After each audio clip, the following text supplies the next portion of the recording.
In the next set of videos, I'm going to speak a bit about darkroom printing, or wet printing as it goes by.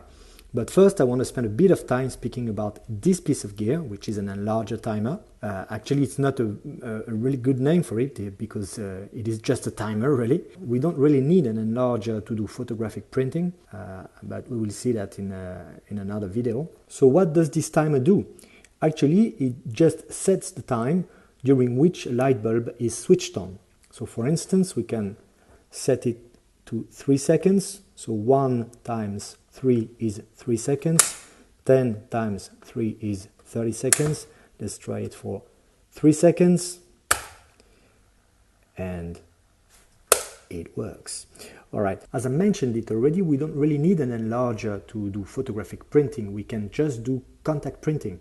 But for that, we need a big negative, a larger negative, such as a medium format one, because for 135 format, the small format, the 35mm format, is going to be pretty useless. So this timer is really the only necessary piece of gear to do photographic printing, because for exposure times that are shorter than, let's say, 10 seconds or shorter than 1 minute, let's say, then it's going to be very hard to do this manually. Obviously, it can be done for exposure times that are longer than 1 minute, because the error is going to be minimal. But for short exposure times, for short exposure durations, then the error is going to be quite massive for, let's say, a 3-second exposure. So this is really an important piece of gear for short exposure times, for which is going to bring us a good accuracy for reproduction. Obviously, there are several types of brands and models, some of which are really expensive, but they really don't need to be expensive to be accurate.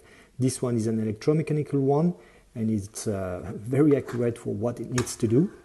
This type of gear is very robust and can be had for a small amount of money on the second-hand market. On a pure practical note, I like this type of timers to be really standard, because some are really dedicated to some enlargers and have very specific sockets.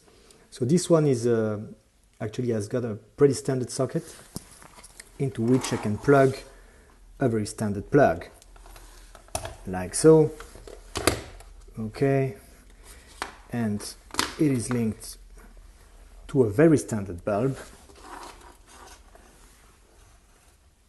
that we're going to test for 3 seconds. And again, it works. So basically, this setup is only really what we need to do contact printing in a very minimal setup. So for those who have a very small space, it is an ideal setup for doing photographic printing. Obviously, I'm just speaking about contact printing here, but I mean, for me, it's great. So with this setup that goes in a shoebox, we're going to go into contact printing with it in the next video.